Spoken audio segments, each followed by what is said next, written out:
I'm Adam Pascarella, and welcome to episode 33 of The Power of Bold. From New York City, it's The Power of Bold, the podcast on risk-taking, entrepreneurship, and bold living.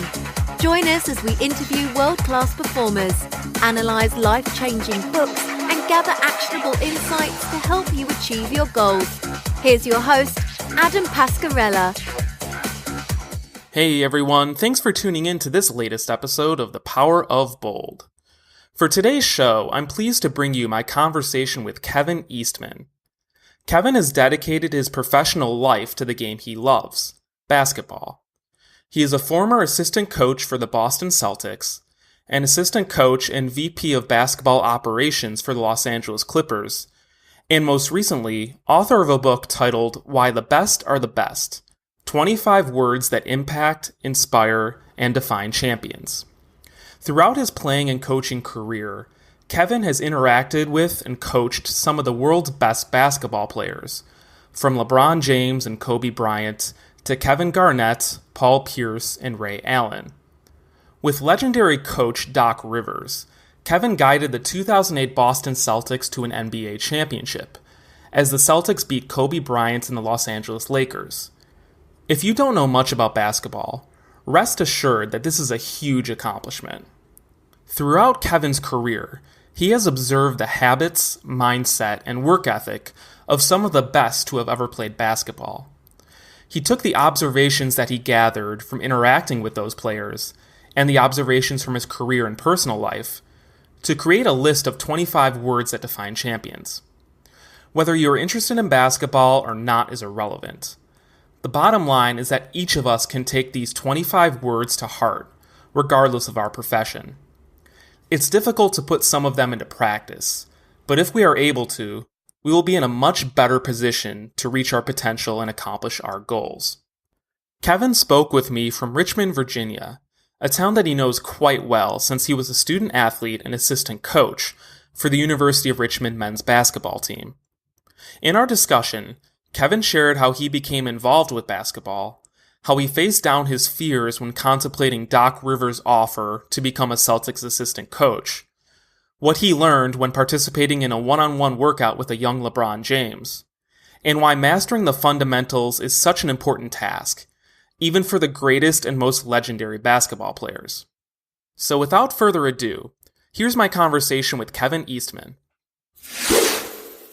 Kevin Eastman, thanks for joining me on The Power of Bold. Oh, it's my pleasure, Adam. I'm looking forward to it. Well, Kevin, I'm really excited to have you here. In previous episodes of this podcast, I've spoken with some coaches like Greg Carden of the University of Michigan and Darren K. Roberts of the University of Texas. And I found they provided some of the most inspirational lessons and insights for listeners. And because of this, I'm excited to be speaking with you and to discuss your unique story and really the insights that you've developed from working with some of the best athletes in the world. So I'd like to start there. You've spent your life in sports and have written a book about the 25 powerful words that sports have helped you realize. What do you think it is about sport itself that provides so many life lessons and insights? Well, I guess the first thing I would say is, yes, the common person would look at my career and say, you've spent a lifetime in sports. And I look at it totally differently. I've spent a lifetime in life. And I've just kind of kept my ears open, my eyes open, and my mouth shut to try and learn as much as life is willing to teach me. So that would be number one. In terms of being in sports and the lessons that have been taught, I think we learn so much of ourselves by maybe the toughest opponent there is in life. And for me, in the NBA, in the world of basketball, professional basketball, it's not the Golden State Warriors. It's not the Cleveland Cavaliers. They're not our toughest opponents. The toughest opponents in sports or in life are all based on this team called human nature. And its two best players are success and failure. So for me, what sports has done for me, it gives you a dose of both, and sometimes back to back on a Monday and a Tuesday. So you learn, because really to get to where we want to go, we have to learn to navigate through success and through failure. So the biggest lessons came really just from those two things. And then being around the best of the best. As I often say, the best are the best for a reason. And if we want to truly become our best, then we have to find those reasons out. That's interesting. And I'm particularly interested in your focus on the toughest opponent being yourself. I think a lot of us, whether you're in sports or not, focus on the opponent or your competitor if you're in business, how you can overcome them, how you can take advantage of their vulnerabilities, when in fact we should be focusing on improving ourselves. And do you have an example of that attitude, maybe when you were starting your coaching career, even your early playing career, when you realized that, hey, I need to focus more on me rather than spending time thinking about how I can overtake my competitor? Well, I don't know that I found it out myself, because I'm unlike many. I don't have that seminal moment where there was total clarity in what it is I wanted to do. I've been trying to figure out if I ever had one, but I guess I'm just different. So I actually, I do a lot of reading. So for the past probably 30 years, I challenge myself to read a minimum of 2 hours a day. And that's every single day, 7 days a week. So really learning taught me to look inward, because what you find out in sports is you can lose the game before the game starts. Mm-hmm. You know, I often say that there's 3 sets we have to master: skill set, mindset, and reset. And that middle one, mindset, it's how we go about each and every day, how we look at things, what is our attitude. Because sometimes it's not so much what you know, it's what you bring to each day that allows you to grow. So my attitude has always been that one of accountability. Okay, what did I do that led to that success? What did I do that led to that failure? Once I figure that out, okay, what did others do that either helped or hindered that success or that failure? So maybe I'm different in that my mind just works in evaluation mode.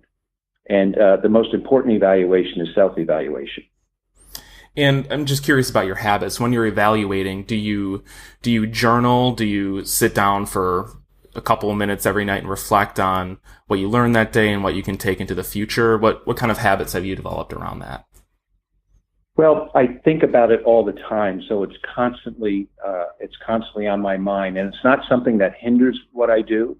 It's just okay, I just had that experience. How did it go?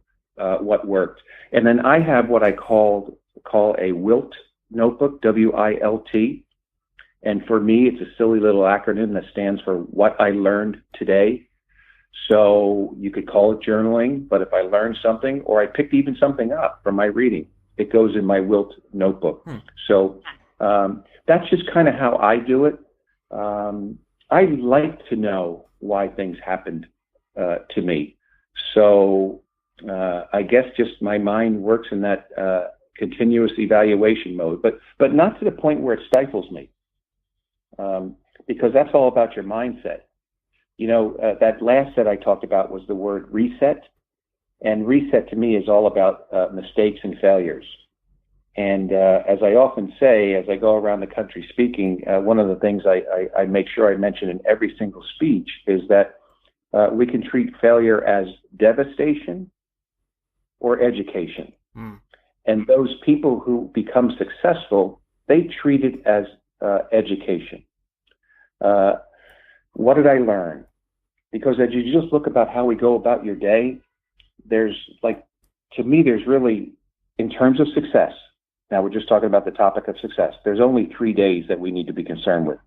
Only 3 days the entire year when we're talking about individual, team, or corporate success. And those days are yesterday, today, and tomorrow. And yesterday is all about evaluation and education. What did we do? What did we learn? Today is all about execution of those lessons from yesterday. And tomorrow is about preparation, preparing to do it even better than yesterday and today. So I just have kind of I have this personal philosophy that I've had for a while, and it kind of goes like this. Success lies in the simplicity, and confusion lives in the sophistication. So I've tried to simplify everything. It's easier to grasp. It's easier to understand. And as you know, all of us have read different people of our past, and Albert Einstein always talked about the genius really is in the simplicity. It's not in the sophistication. I think Steve Jobs said the same thing too when they were designing the iPod and iPhone. He tried to make it as simple as possible, and that's where the beauty came from. If I can speak a little bit about, you said the three words yesterday, today, and tomorrow. I'd like to focus on yesterday just for a bit. You were bitten by the basketball bug at a pretty early age, and in the introduction of your book, you describe yourself as a skinny kid from New Jersey who ended up coaching the world champion Boston Celtics in 2008. And for those listeners interested in each step of how that happened, I would recommend that they pick up your book. But I'd like to go back to when Doc Rivers offered you an assistant coaching role with the Boston Celtics.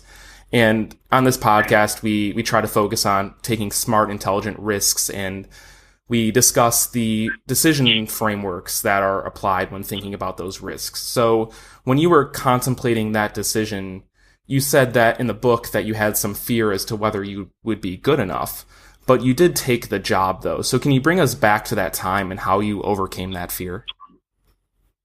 Yeah, well, I think we limit ourselves as people.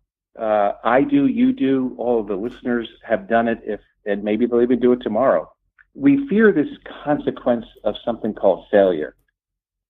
So I always say this: if you fear the consequence of failure, if all of us could just put equal fear to the consequence of never trying, I think we would actually surprise ourselves.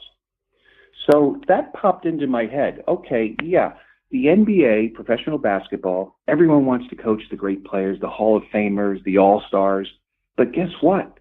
They put Hall of Fame demands on you. They demand that your knowledge is at the Hall of Fame level. They demand your work ethic is at a Hall of Fame level. They demand your preparation for the next game is at a Hall of Fame level.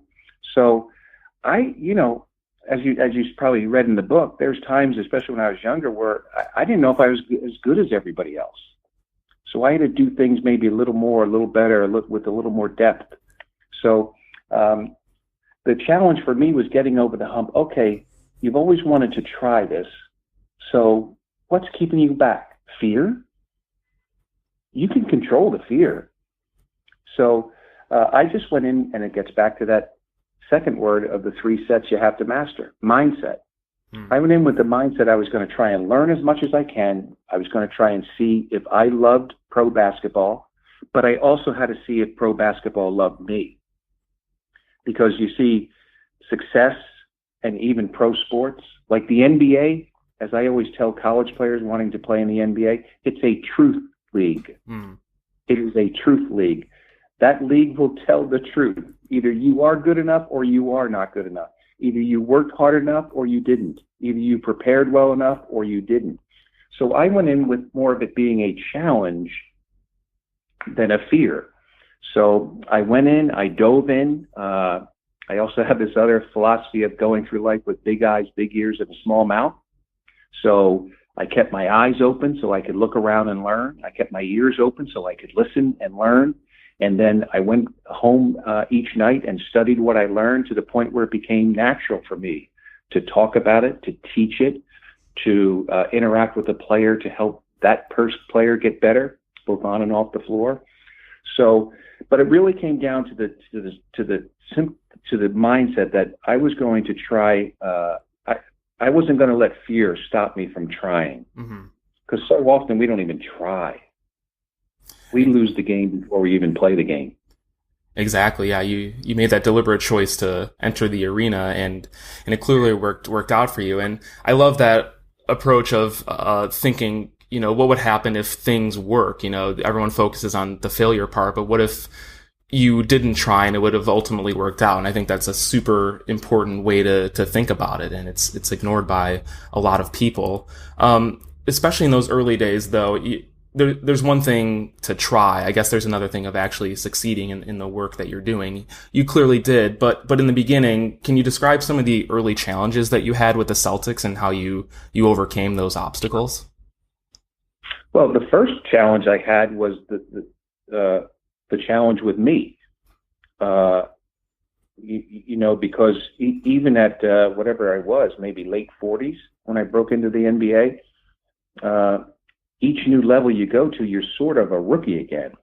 So, and what comes with that sometimes is rookie thoughts. Am I good enough? Can I do this?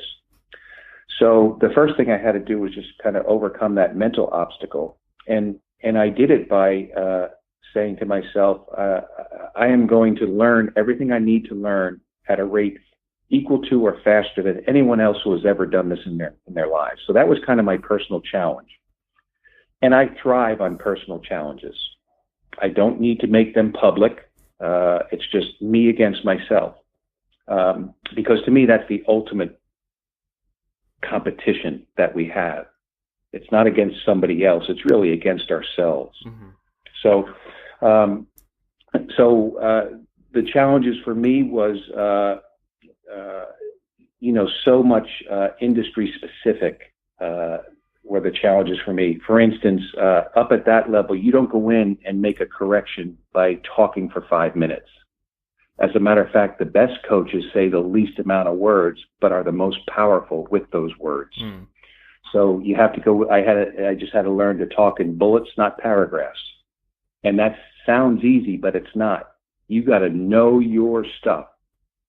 So, and then just kind of overcoming the fact that, hey, Kevin Garnett can learn something from me. Paul Pierce can learn something from me. Now I got to make sure it's quality thoughts, ideas, strategies that I say to them. Therefore, that's why I had to put in all the work before. I might have put in 12 hours to provide Kevin Garnett one powerful sentence. I don't know that I like, the only hurdle really that I felt I had was myself. I mean, if a hurdle was learning all the stuff, come on, that's every job. Like, success is smart. It really is. And we have to understand that success is really, really smart. And it gives us tests every single day. That's why it's a tough opponent. And some of the tests are, it embarrasses you. Okay, well, you're gonna fight through that. Some tests are, it sets you back. Some tests are, you totally flopped and failed. So success wants to put some roadblocks in front of you. But once success tells you you're on our team, you've overcome some things. So, you've talked about it, I'm sure, with your other people that you've had on your podcast. All of them have failed. Mm-hmm. Some have been colossal public failures. Others have been equally as powerful, equally as confidence-affecting failures as public ones, but they were in private. So we've all failed, and it really is true that it's how you react to it. Is it devastation or education? Does it stop you or does it start you? Well, for me, it educated me and it started me on my next opportunity to do better in that area. Absolutely. Yeah, the education part is extremely critical. We all deal with failure, like you said, but if we're not willing to learn from it and self-correct in the future, the same things are going to happen. If I can speak a little bit more about the word truth that you discussed a couple minutes ago. It's the first word in your book, Why the Best Are the Best, and presumably you believe it's the most important. And in that discussion of truth, you mentioned your interaction with LeBron James when he was starting about to enter the NBA, and you were working with him at Nike. Can you talk a bit about your experience with him and how he embraced the truth even at such a young age? Well, the first thing is you can learn lessons from anyone on any day, in any situation, in any city, in any environment. So that's number one. So anyways, a relatively long story, hopefully very short. Nike brings me in to work with LeBron. They were flying LeBron in back in, I think, 2003 to pitch him on wearing the Nike, becoming a member of the Nike team and wearing their shoe. So part of that was they wanted to give LeBron some time in the gym just to work out. So they called me because at the time I was known as one of the best skill development guys in the country. So I go in and we're working on, at that particular time, his shot, because his shot was more high school ready than it was pro ready. So I put some demands on him and I kind of challenged him. But I knew, because the Nike people told me, that he was willing to hear the truth. Mm. Because if he wasn't willing to hear the truth, I was not going to do it. I was going to suggest that Nike maybe get somebody else in there to work with him. So going in, I know I could say exactly what it was that I had to say. So I did, and I challenged him, and maybe we got a little intense with our wording at times. I don't know. So afterwards, we're done, and I'm walking off the floor with him, and I said, "Hey, Bron, look, I didn't mean to get on you that hard." And then he stopped me right there and looked at me eye to eye, and he said, "Coach, look, I didn't take it as hard. I took it kind of as the truth. I needed to work on that." And he said something that to me now has defined why the best are the best. One of the reasons why the best are the best. Now your listeners are going to think, "Oh, that's so simple. That doesn't mean anything." Yes, it does. To successful people, it means a heck of a lot. And this is what he said to me. He said, "Coach, I just need to know everything I need to know to get better." And it hit me like a punch. So I thought about it deeply that night. And really what I found out was this. He taught me a lesson. To become the best, it's not a one-step journey. It's not a pill you take. It's not an elixir you drink. The formula to become your best is better plus better plus better plus better. And however many betters you need to become your best at that particular thing, at that job, at that craft, at that report, at that speech you're about to give, about that presentation to a client, it's just getting incrementally better. And that's why those who become the best, they are brilliant at simplifying the process. Mm-hmm. The separator is the hardest part of it is the work you have to put in. Yeah. And they make a commitment. They're not interested in becoming good, because you never can become good if you're interested in becoming good. You have to be committed to becoming good, to becoming better, to becoming maybe, because there's two bests in this world. There's the best, which is really a daunting task for many, many of us on this earth. Like if they say to maybe an employee is told, you have to become the best at pharmaceutical sales in the world, that may stop them in their tracks. So what we always talk about to our players, because really professional sports, it's not a world of stars. Professional sports is a world of role players, not stars. So how do you become the best at what you do? And the way you do that is getting a little bit better each day. Now that's an intentional act. It doesn't just happen. You have to that's why intentional is one of the words in the book. What is your intent each and every day you wake up to become what you want to become, to reach the goals you've set, to fulfill the dreams that you have? What are you intentionally doing each and every day to get there? And to me, the only way you can get there, which brings us back to the word, is truth.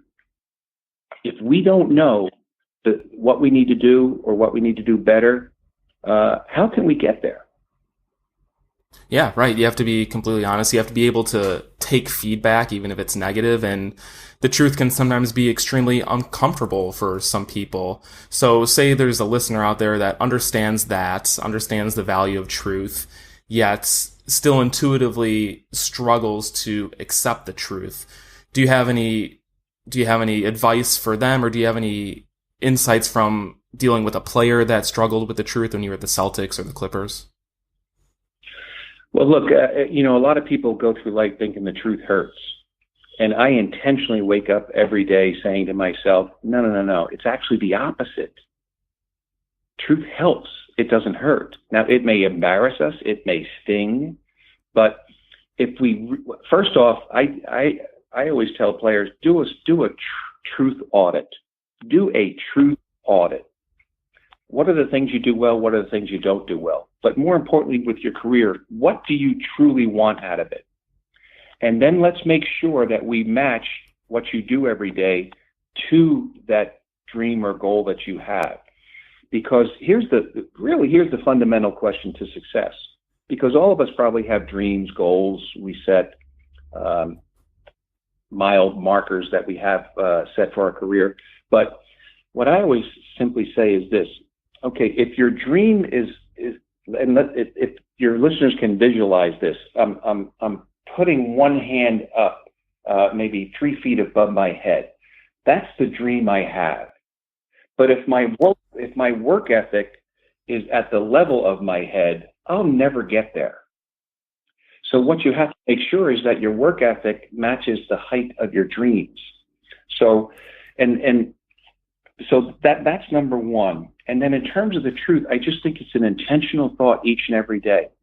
To get to where I want to go, I have to, well, two things. Well, you see it in the book. I believe truth needs three things. You need to be able to live it, you need to be able to tell it, and you need to be able to take it.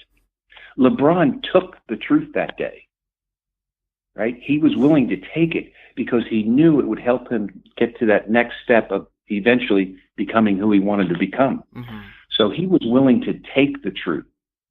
Now, you also have to be able to tell it, and that's something different. But the biggest thing is you have to be able to live it.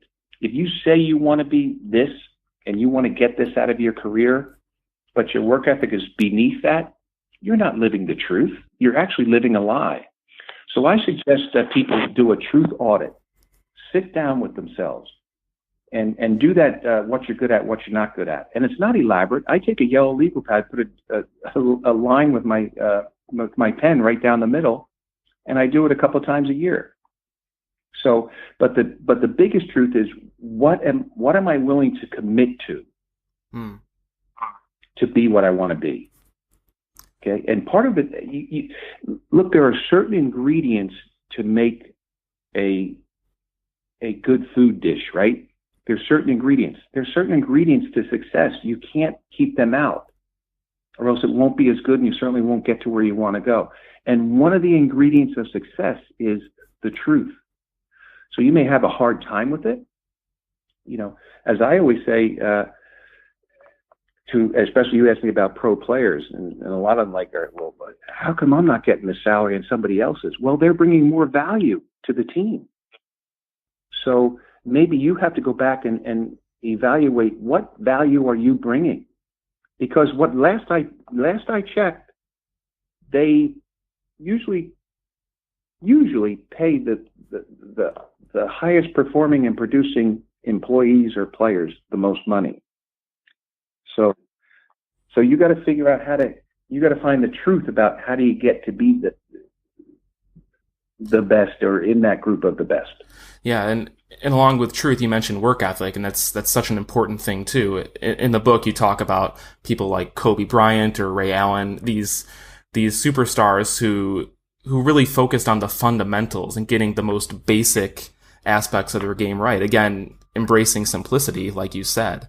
So one thing that I often ask guests at the end of my interviews is, what can listeners take away immediately after this episode and put into action to really live out the insights that you shared. So would you say that one thing would be, creating that truth audit, thinking about what is whether you're living your true life or not? But second, would you say maybe focusing on the fundamentals and the basics of whatever you're trying to accomplish? Yeah, simple wins way more often than spectacular. So those, certainly in my world, like LeBron, Kobe, Kevin Garnett, they didn't wake up being LeBron, Kobe, and Kevin Garnett. With Kobe, one of the stories I often tell, there was we were doing something for Nike, and Kobe was a part of it, and another coach wanted to go look at his legendary workouts, because if you ask Kobe what makes Kobe Kobe, one of the things he would say would be 4:30 a.m. because that's when he wakes up and he gets his first workout in, right? So the coach wanted to make sure he saw what this legendary workout was all about. And so he got to the gym around 4:15, but when he got there, the lights were on, and he heard a ball bounce, and Kobe was already there, right? So because when Kobe finds out that you want to get there as early as he does, he gets there earlier. Yeah. Yeah. So anyway, the coach watched this workout, and it was just the simplest, most fundamental aspects of footwork, of perfect form on a shot, no elaborate drills whatsoever. It was almost a workout a junior high player would do. So after it, he said, Kobe, I got to just ask you one thing. You're the best player in the world. Why do you work on such simple things? And Kobe's answer, why do you think I'm the best player in the world? So that explains why, the greats at anything, there's no magic pill or magic formula.